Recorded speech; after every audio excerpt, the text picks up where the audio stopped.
صلى الله عليه وسلم ادروا واستطعتم صدق الله مولانا العظيم وصدق رسوله النبي الكريم দক্ষিণ বাংলার ঐতিহ্যবাহী দিনী প্রতিষ্ঠান ইমদাদুল মসজিদ মাদ্রাসার কর্তৃক আয়োজিত মাসিক সেমিনারে উপস্থিত সম্মানিত সভাপতি সাহেব ও উপস্থিত আছেন অভিজ্ঞ বিচারক মণ্ডলী আর উপস্থিত আছে মাদ্রাসার সম্মানিত আসাদাইরা ও আমার সামনে উপস্থিত আছে বাংলার বিভিন্ন অঞ্চল থেকে আগত এক বিলিয়ন ছাত্র ভাইরা, সবাইকে আন্তরিক শুভেচ্ছা ও অভিনন্দন। আজকের সেমিনারে আমার আলোচ্য বিষয় হল বিশ্বনবী সাল্লাল্লাহু আলাইহি ওয়াসাল্লামের রাষ্ট্রীয় পরিচালনা আদর্শ সম্পর্কে। প্রিয় উপস্থিতি, আজ থেকে প্রায় 1400 বছর আগে যে যুগটা ছিল বর্বরতার যুগ, সেই যুগে ছিল না কোনো মানুষের সাথে মিল মহব্বত, শুধুই ছিল ঝগড়া, মারামারি, কাটাকাটি, অত্যাচার, নির্যাতন, নিপীড়ন ইত্যাদি।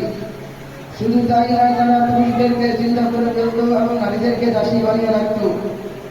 সেই অশৃঙ্খল সমাজে সুস্থ রাষ্ট্র পরিচালনার ক্ষেত্রে কোনো আদর্শবান ব্যক্তিত্ব ছিলেন না। প্রিয় উপস্থিতি, এই ধরনের বহু রাষ্ট্র পরিচালক পতিত হয়েছিলেন, কিন্তু মহানবী সাল্লাল্লাহু আলাইহি ওয়াসাল্লাম বিশ্ববাসীকে যে মডেল রাষ্ট্র উপহার দিয়েছেন তা পৃথিবীর ইতিহাসে বিরল।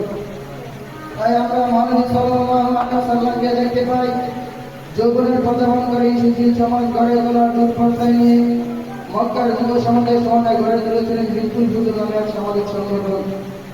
সম্মানিত ভাইরা আমার, নবী করিম সাল্লাল্লাহু আলাইহি ওয়াসাল্লাম সুষ্ঠু রাষ্ট্র পরিচালনার ক্ষেত্রে সর্বপ্রথম তাকওয়া এবং আল্লাহ ভীতির মাধ্যমে ব্যক্তিগত শুরু করেন।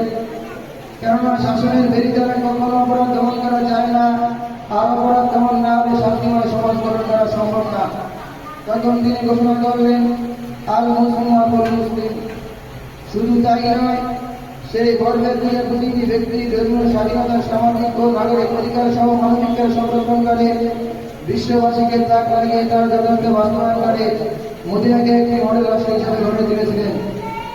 সম্মানিত ভাইরা আমার, ইতিহাসে এই মহান রাষ্ট্রের নায়ক রাষ্ট্র পরিচালনার ক্ষেত্রে কিছু আইন প্রণয়ন করেন, যেমন কিশোরের বিধান, চুরি, ডাকাতি, ছিনতাইকারীরা আদায় নির্মূলের জন্য হাত ও পা কেটে দেওয়া এবং নারীর ইজ্জত আর হেফাজতের জন্য তাৎকালীন সময়গুলো নারীকে দোষী সমাজে সমাজ।